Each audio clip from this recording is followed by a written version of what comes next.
Damita Bishop. Okay, you sound like a politician when you said Do that. I? Flipped your head and everything. So, No. so first, let's start off with this. You're running for office. Mm-hmm. What are you running for, and what's the ultimate goal? Well, I'm running for Georgia State Rep, District 61, and my ultimate goal is to get some of these laws, to get a lot of laws changed if I can before I move to the next phase. Okay. And what brought you to this decision to actually run for office? Well, I've been a justice advocate since 2019, and as a justice advocate, I have been invited from Georgia to other states on the federal level, state level, speaking on several laws. And I pay attention to how people that are in power handle our lives, and a lot of times they're making decisions on laws, or they're sitting there allowing laws to be passed in a way that hurts us and not helps us, especially the Black community. And one of the things that I noticed is that some laws are pretty much targeting Black men especially, and it's a 14th Amendment violation that no one's addressing, that they're allowing to pass. And I have been speaking up on it, trying to get attention to it, and they just commend me for my knowledge, and that's it. And so a lot of it is kind of risky for me to even talk about, because it's going to make people think certain ways about me, but I don't care, because it's the language in the law that's trapping us. And so that's why we have so many people in prison with life sentences that have not taken a life. It's because how they're writing these laws. So what I did with my second chance bill is I took bills from the federal and different state levels that I liked that can help get some of these people back home to their family. I made it retroactive. So, I made it retroactive so the once it passes, if it passes, it'll start effective that July. And it's negotiable, because I'd rather get some of it passed than none of it passed. But for the most part, whatever parts of it we can get through, it starts immediately that year in July. Okay. So let's backtrack just a little bit. Where are you originally from? Well, I was born in Fort Sill, Oklahoma. I'm an Army brat. Grew up between Oklahoma and Dallas, Texas. So. Okay. And how did you get to Georgia? Well, my baby daddy he got a job here when I was 22, working at it used to be called Thrall Car. It was in Cartersville. It was for the railroad company. Okay. So that's why we moved here, and we broke up months later, and I've been here ever since. Okay, so when you guys moved here, this was your first introduction to Atlanta, or? No, I came to Freaknik. Wow. We came to Freaknik in 1997. That's when we went to Freaknik. That was a good Freaknik. Yeah, that was a good one. Yeah. Okay. And that was my one and only time until we moved here, coming to Atlanta. Gotcha. So. Okay, so you moved here, you're 22, and at 22, what's on your agenda? What do you want to accomplish in life? So at 22, I worked at 1-800-Flowers. It used to be in Marietta behind the Big Chicken. So I came here as a call center rep there. And my goal was to move up there, to move up the ranks there, because I was pretty good at the customer service job. Yeah. But they ended up closing down shortly after. And so from there I went to UPS. Okay. And I bartended. That's where a lot of people met me, from working in the clubs. But I worked at UPS. I bartended. Where did you bartend at? A lot of strip clubs. So I did either waitressing or bartending in the strip clubs. Yeah. So I did Jazzy Tees, Blue Flame, Club Babes, Roosters, Shooters Alley, Strokers. So that's where a lot of these people know me from. Wow. So that's how I got to this point. And I always tell people, your journey in life, every step you take has a purpose. So back in 2019, I was bartending at Babes, and some new owners bought Where's it. Babes? It used to be on Fulton Industrial. Okay. I was waitressing at Babes. I wasn't a bartender. Okay. So I was waitressing at Babes, and the new owners had taken it over. They used to own V Live.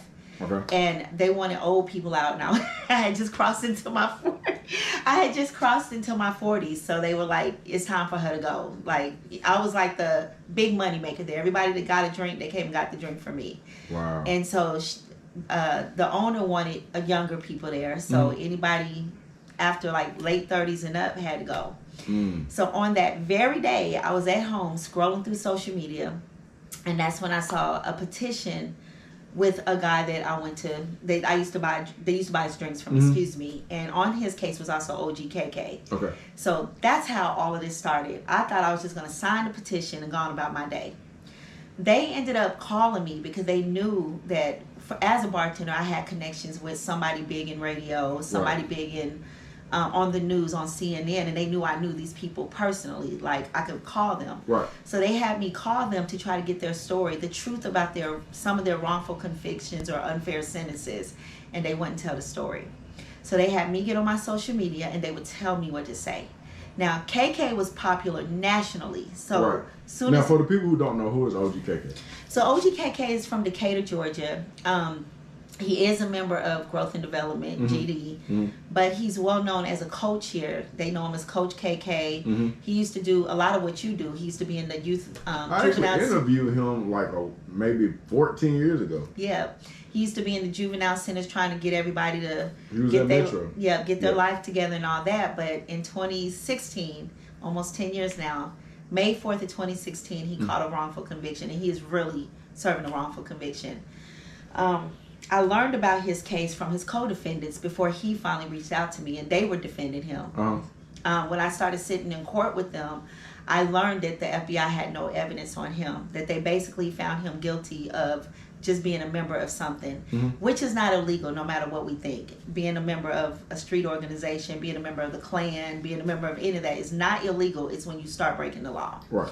So the more I started learning about how wrongfully convicted he is, I would just talk about it on my social media, and people would reach out to me from everywhere, from other states, from Georgia, from federal cases, state cases, and I thought, God must want me to do this. So I just started helping them. But the people in the feds, in order for me to help them, they taught me the law. The state people would just give me a sob story. Right. But the fed people actually would teach me the law, and that's how it all started. So from there, I learned how to help the state people. I learned how to read. They taught me how to read case law. They taught me how to read every word in the statute, and all of that started making me pretty strong in advocacy. Right. So I stopped doing post-conviction because everybody that was sending me cases had the same issue. Basically, their public defender or their attorney did not do their job. Right. So I tried to get in front of the problem, and that's where FAIR was born. So FAIR is fighting against institutionalized railroading. So what I started doing with FAIR is walking people through their trial. Most people know me from the death penalty case, Matthew Baker Jr., who beat all 30 charges, by the way. Hold on, let's dive into that. What happened?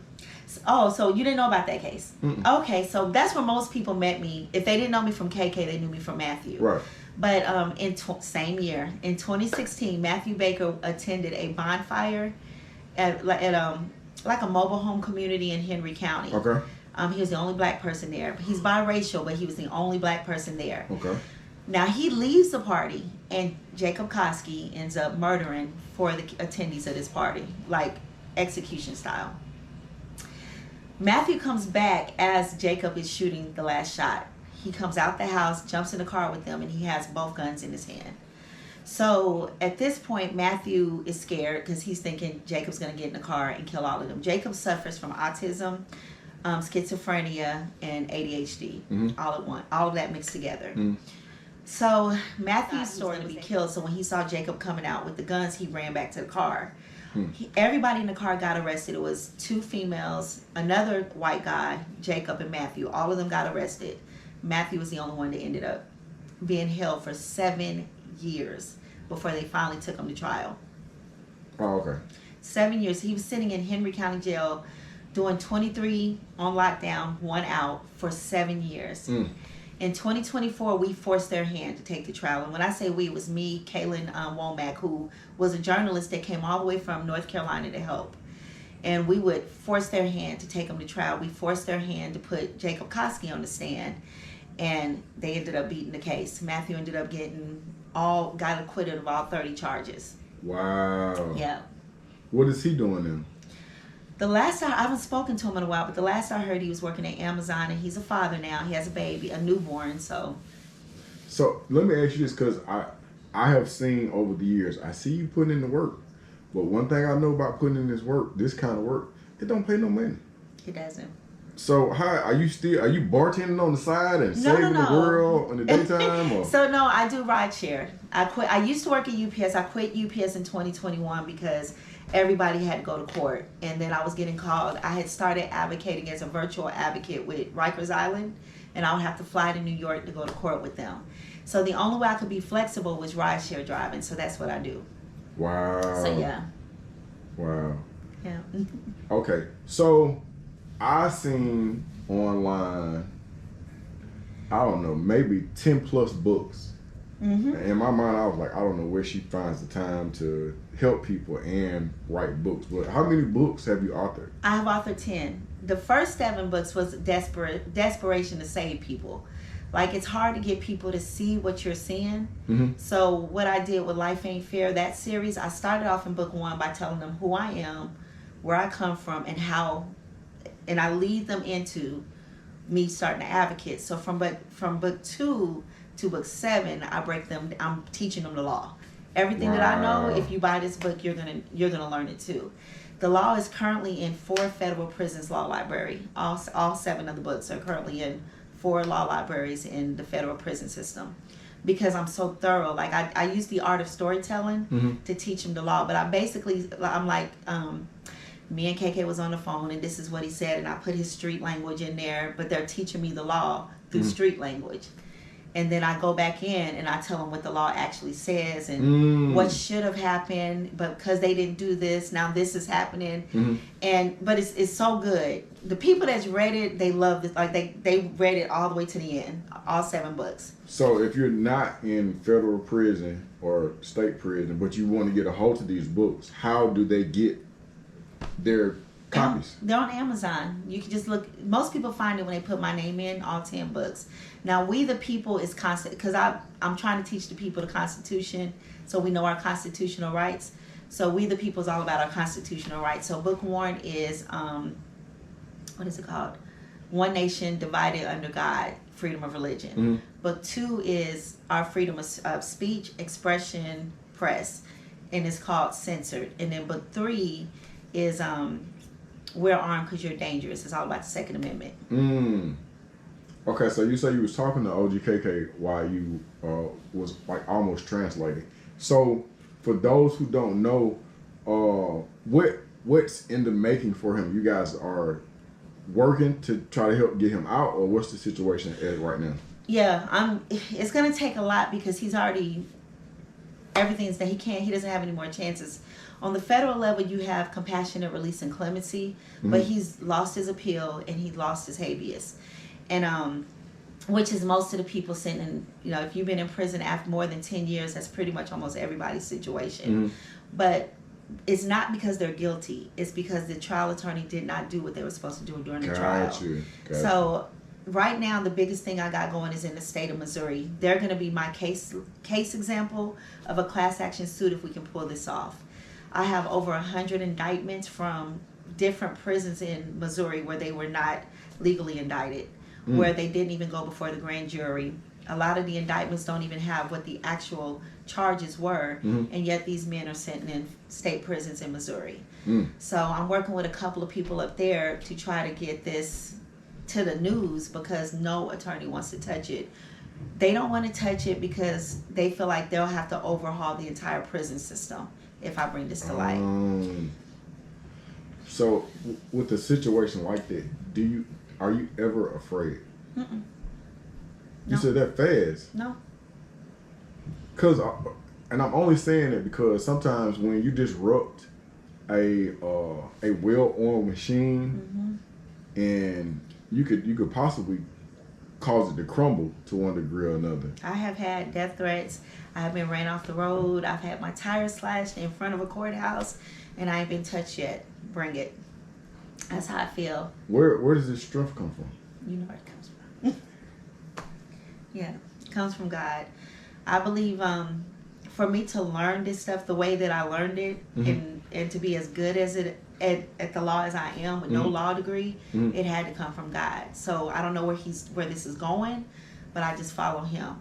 The only time I get hurt is like what happened the other day when people I'm trying to help think I'm a bad person. I don't know why that bothers me so much.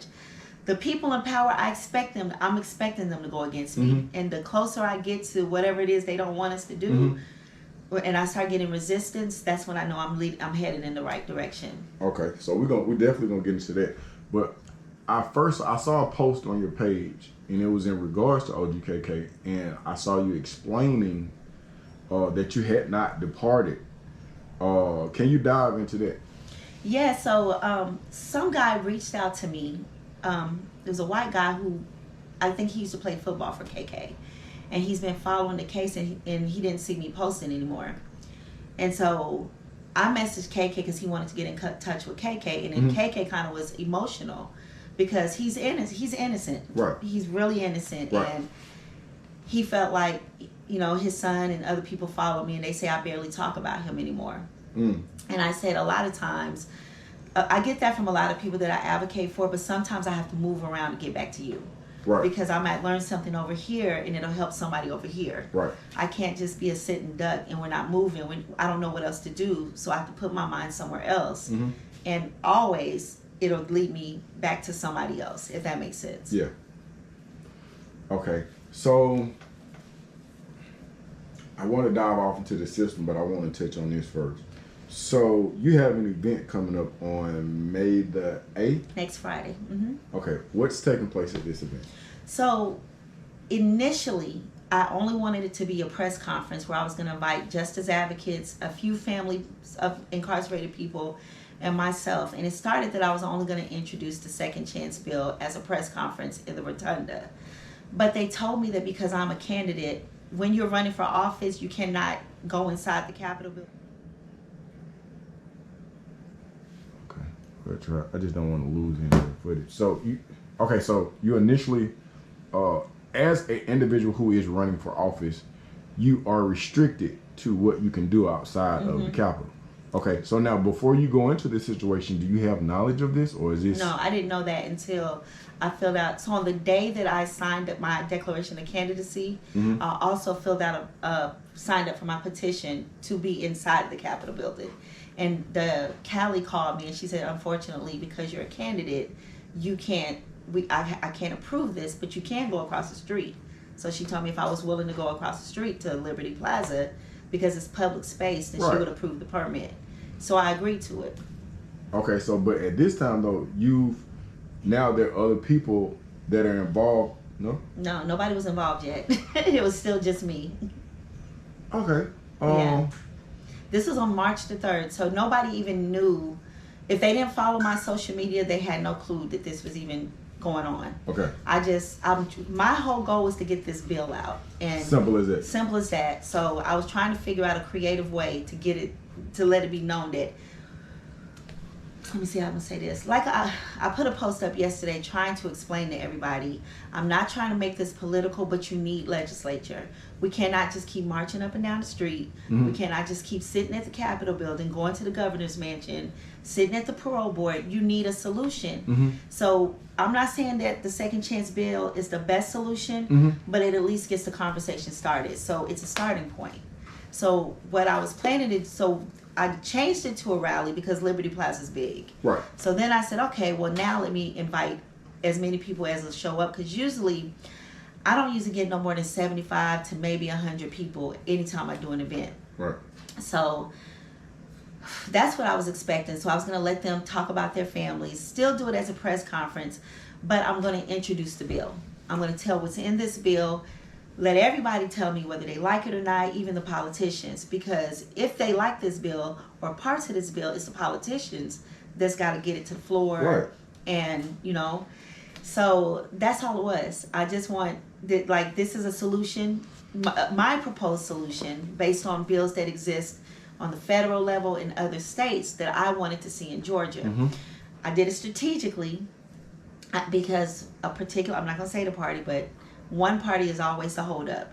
So I looked for laws specifically by that party, so that they can't say, well, they're not for it. Well, your party is for stuff like this because all of this was done under that party in various states and on the federal level. Okay, so where or how because I received I interact with a whole lot of people. Same. I talk to a whole lot of people. I talk to gang members, gang leaders. I'm the same. Wardens, COs, police officers, judges.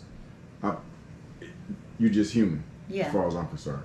So I interact with a lot of people, and so I'm getting tagged in certain things, and then somebody sent me a message, and I was trying to figure out what was going on. I was like,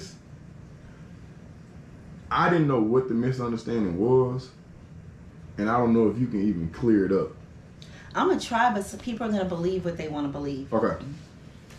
So are you talking about how the drama with this group and myself happened? Well, I didn't even know that they were pushing the rally, because all these pages I don't usually join pages because most of the time it ends up in drama. Not necessarily with me. This is the first time I've ever been in some drama. Right. But I don't like to see, we're supposed to be fighting for criminal justice reform or whatever, but then it gets to this person sleeping with this person, or this person is a snake, and I don't care if you're sleeping, who you're sleeping with, or if you're a snake. Are we fighting for this or not? Right. So I don't usually join groups, but they reached out to me, asked for a copy of the bill, and anybody that asked me for it, I sent it to them. Hold on, wait. Okay, so but your May the 8th that you came up with, this is already in place. This is already in place. And then somebody contacted you about the bill. About the bill. So people started sharing when I said I had the second chance bill. So I just, on my page, I just put like a little flyer, just breaking down a little bit of what's in it.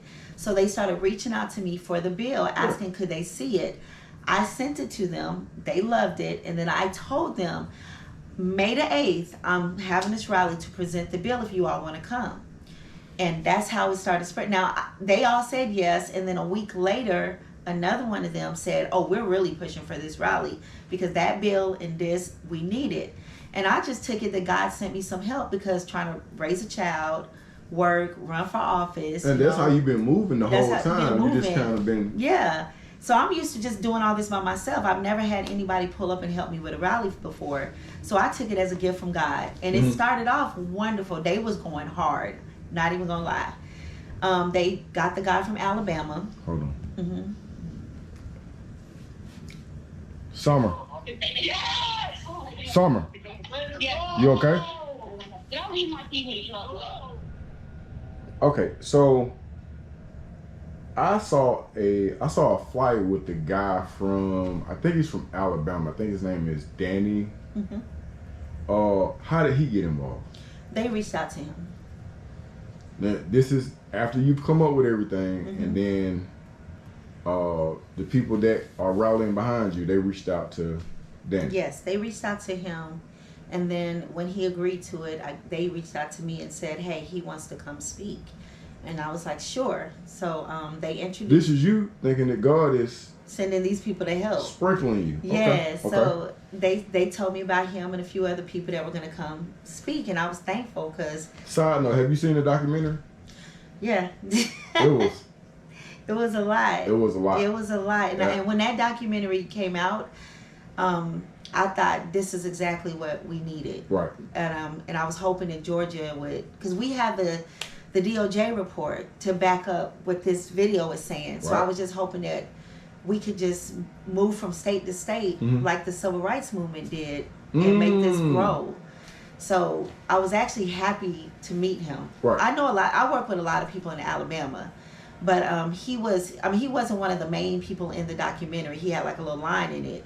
But he is one of the people pushing the documentary for it. Okay. So I was actually happy to meet him for that reason. And I had told him that everything I just told you, that I feel like it needs to go national. This fight, like we need to quit doing it state to state, because no state, I've been to every state, and the only time there's a large crowd is if Ben Crump or Lee Maris. Right. My first rally was in Mississippi when Parchment had the up rally, and Jay-Z came down there with Rock Nation and all that. Yo Gotti were trying to push for yeah. Okay. Yeah, so those are the only times I've seen thousands of people out, is if there's somebody famous or well known on the forefront of it. But when they're not there, it's only like 15, 20, maybe 100 in some cases, and change isn't going to happen that way. But I started like studying the civil rights movement, and I noticed that eventually the states started moving as one. So like they would send buses to Selma, or they would send buses to Atlanta, or buses to wherever, and that's how the crowd started growing. So I was telling Danny that eventually this is going to have to happen for criminal justice reform. Okay. All right. So where do you guys, when I say you guys, how does one group decide that, okay, we're not doing this anymore, or we're going to do this, or we're going to do it this way? Because you have stipulations as to how you can conduct certain things. So Well, me and Danny had a disagreement on money, that he said he never charged me, and he did. 2 weeks after I met him, we were on the phone, and he said, I don't do this for free. And I asked him, I said, huh? He said, yeah, I don't. I charge for this. I got a whole website where people go to book me. And I said, well, I didn't reach out to you. Didn't even know you existed. So how much do you charge? He said, well, $500. I said, well, you better give me I had a dream speech, if that's what you want. Well, we're doing the Lord's work. He said, well, I'll lower it for you, and you pay $350. And I said, listen, I know I'm running for office, but I'm not getting a lot of donations because I'm a new candidate. And I said, and also, I'm a rideshare driver, so I ain't just got it like that. Right. You just throw $350. Then we agreed that, so I told him, I said, let me see what the weekend does for rideshare. If I have a good weekend, I'll just pay it, because we already got you on a flyer. No need to change it now. So that Monday, he called me for the money, and I didn't have it. So then I said, well, let me break it up by the day. Because at this point, I had to do rideshare because my AC went out of my car. I mean, I had to do Uber Eats because it's too hot to put people in the car. So I said, let's just break it down by the day, and I'll give you like $50 a day until it's paid. And he said, yeah, you got until May 8th. That was like 2 weeks away. A couple of hours later, he wanted the first payment. So at that point, I said, okay, I can't do this. You stressing me out. So at that point, I called another person from Alabama, asked her, did she charge? And she was like, girl, who is charging you? When I told her him, she got us on the phone, and he flat out denied that whole conversation, which pissed me off, because I was like, why would I be? She could tell by the conversation that I was not lying, because my story didn't change.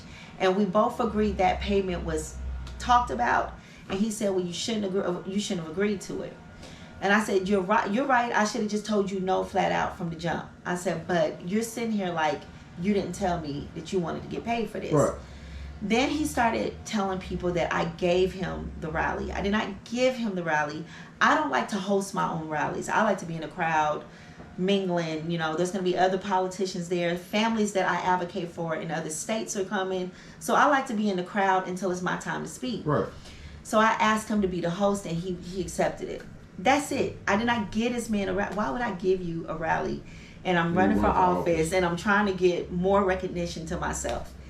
So that's his story of it. And these women chose to believe him and not me. I put us all in a group message saying, listen, now we agreed at this point that I don't have to pay him now, and he's still going to be the host. But on the other side of this, they're having another conversation that I'm a liar, I can't be trusted. I'm trying to redeem myself with me and him together, and it's just not going the way I thought it was going to go. They're like, yeah, I'm showing them, Danny, now you know I'm not lying, and he's not responding. They're cheerleading for him. So they eventually pull away from the rally. Next thing I know, they're posting that they're doing a march, and I reached out to him because they didn't know at this point that, hey, the permit's in my name. You can't do a march. I said, you can go across the street and get your own permit, but you can't march from Liberty Plaza to the Capitol building, because it's going to look like I orchestrated a march, and I will be automatically disqualified from running for office. And then what that does is it alters all movement that you're okay. Yeah. So they made the flyer bigger. So I called the Capitol building to protect myself, and come to find out, she told them the same thing. She told them that they can get up at 6 in the morning from 6 to 10, and they can march, and then they can come back at 5 to 6 and march again, and with no permit. She was going to approve it. Okay, so who's in charge over there? Like who? Are you talking about the Capitol building? No. I'm saying that group. Like, I don't know. I couldn't even tell you who these people are. I've never met them face to face. Do you know what group it is? I don't. Okay. I do not. I know that, I take that back. One of them was from Prison Resources or something like that. I think that's the group that she tagged me in. But the rest of them, I really don't know. I just met them days before everything went to shit. Was it Tiffany? No, it wasn't Tiffany. Okay. It wasn't her. I don't know if I should say their names though, right? But it wasn't Tiffany. I don't have any issue with Tiffany. She did message me because she's confused. Yeah. And she was just like, this is just one big mess and blah, blah, blah, blah, blah. Right. And because she doesn't know me, those are her friends. Of course, she's going to take their side. No harm done there. Right. Still going to be people at the rally, so. Yeah. I think I've talked to some of the people, not about this. I hadn't spoke to anybody about, because in my mind, I was just like, the man should be over here picking stuff up and putting stuff down, and I don't know what that is, but I'm going to stay away from it. Yeah. But everybody who I've interacted with, from Tiffany to you to Jonah, some people I've interviewed because they've lost people inside the chain gang or whatnot. Mm-hmm. But everybody seems to be forward thinking, and everybody has compassion for individuals who are behind the walls. So I think that, and I'm just thinking out loud. Thinking out loud. And while we're on air, I want to say that my phone is open. My what do you call it when you have my platform is open to anybody who wants to talk about it, because I think that we're all fighting for the same thing. We all want justice for people who are behind bars. We want people to stop dying so early. And they don't. So I try not to let what they're saying get to me, because anybody that's ever heard of me that follow my social media knows that what they're saying ain't true. They're saying I'm capitalizing off of the pain of people in prison. I'm using it to make it political. But I'm sorry, everybody in prison is a political prisoner. I don't care even if they're guilty as all get out. Right. Because unless you're a millionaire, you're not really getting a fair trial. Simple as and that. That's just simple as that. But you need policy to get these changes done, and you need policy. So when I read the DOJ report, what did it say? I'm getting emotional. I'm sorry. No, it's okay. When I read the DOJ report, it said we had a high amount of prison rape. We have violence in the prisons, overcrowding, understaffing, poor nutrition, poor medical care, mold, running water, feces, all of this stuff was in the DOJ report. The only two solutions the DOJ gave, one was the Prison Rape Elimination Act forms, which people are scared to fill out. The other one was for changing the locks, making sure the doors are secure, not putting so many people in a cell together with mental health people. Okay, so let's say every prison in the Georgia Department of Corrections took those steps. What does that do for everything else? What does that do with the understaffing, the overcrowding, the mold, the feces? What does changing the lock do for all of that? So from 2024 to now, I've been telling everybody we have to come up with solutions. And I gave my suggestions on how to come up with solutions, which people like to do things the way they've been doing them and not change. That's not going to get changed. Right. So as far as like the medical care, I said you need to sit down with some doctors and anyone else that could come with a way to use, in my opinion, the cheapest way would be to use generic medicine to treat things that they're going through inside the prison. Because they're dying from stuff we shouldn't even be dying from. And they're experiencing, like in the summertime, heat strokes, in the wintertime, hypothermia. Because of the running water and the mold, they're getting bacteria in their lungs. And that's stuff that $1 billion industry shouldn't be letting the people that work for them go through, because they're their slaves according to the 13th Amendment. So I chose to deal with the overcrowding and the understaffing through giving them a structured way to get people out of the prison system. Right. And I held them accountable for their their mission statement, which is to take people that have broken the law, put them in a safe place away from society so that they can rehabilitate them and put them back into society. The parole board is not letting anyone get out, and they're making all these excuses even if they've hit the mandatory minimum of 30 years or 7 and 14 in some cases.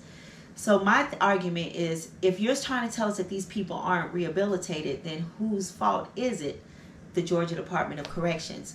So within the second chance bill, I give them a way to see if they're rehabilitated. And if you don't have these means, my other option is for us to sit down, politicians, justice advocates, former incarcerated people, and let's come up with a structured way so you can rehabilitate people like you promised, and we can get them up out of there. Because if that's the reason why we're overcrowded, is because you don't want to release people that have life with parole, or for whatever the case is, then the problem is not the people that's incarcerated, the problem is the system. So I'm holding them accountable for what they say, not for what, you can't make people do what their job description doesn't say. And that's even when people call me about a complaint, like if they say they didn't give him his medicine today. Well, let me go look into the standard operating procedures to see what is their protocol on administering medicine. If they did that, I don't really have a fight there because they did their job. But if their job is inhumane, now we as a community need to get, show the constitutional violations and get this part of the law changed so that we can get a better system in here and we're not losing so many people. So this is the conversation I've been having with all of these women since they met me, and they loved me at first. Right. It just took one little incident and now I'm the devil. So here's where I'm at with just, I don't know, this is just how my mind works. I believe that once we understand, okay, we're all in search for truth. We're all in search for help. I think that if we keep searching, whether we come this way or we come that way, we'll eventually, if you're looking for truth and truth is right here, then we'll eventually come to the truth. You'll get it, yeah. You see what I'm saying? So I think it'll be resolved because I see more similarities than I see differences. You know what I mean? And I've gotten nothing but good energy here, whether it just been a text message or a phone call, and I've received nothing but good energy on that from those other people. I hadn't spoken to Danny.